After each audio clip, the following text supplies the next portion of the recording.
Rankala tower परिसरात सकाळी आणि सायंकाळी मोठ्या प्रमाणात वाहतूक कोंडी होत असते. ताराबाई रोड, रंकाळा बसस्थानक आणि जावळाचा गणपती या तिन्ही बाजूंनी येणाऱ्या वाहनांसह गगनबावड्याकडून येणाऱ्या अवजड वाहनांमुळे इथं अनेकदा वाहतुकीचा खोळंबा होतो. यावर उपाय म्हणून शहर वाहतूक शाखेकडून रंकाळा टॉवर ते रंकाळा स्थानक हा मार्ग एकेरी करण्याचा निर्णय घेण्यात आलाय. रंकाळा टॉवरकडून रंकाळा स्थानकाकडे जाणारी वाहतूक एकेरी राहणार असून रंकाळा बसस्थानकाकडून टॉवरकडे येणाऱ्या वाहनांना प्रवेश बंद करण्यात आलाय.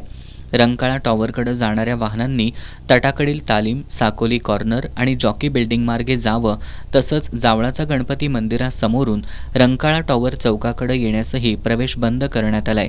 दुधाळीकडून येणाऱ्या वाहनधारकांनी रंकाळा बसस्थानक आणि साकोली कॉर्नर मार्गाचा वापर करावा, असं शहर वाहतूक नियंत्रण शाखेचे निरीक्षक नंदकुमार मोरे यांनी सांगितलं. दरम्यान तटाकडील तालीम परिसरातील चारही बाजूंना 50 मीटरपर्यंत नो पार्किंग झोन घोषित करण्यात आलाय. जॉकी बिल्डिंग परिसरातील तीनही मार्गांवर 50 मीटरपर्यंत वाहनं उभी करण्यासाठी मनाई करण्यात आली आहे. हा बदल पुढील 15 दिवस प्रायोगिक तत्वावर लागू राहणार असून नागरिकांनी या संदर्भात हरकती किंवा तक्रारी असल्यास शहर वाहतूक नियंत्रण शाखेकडे कळवाव्यात, असं आवाहन निरीक्षक मोरे यांनी केलंय.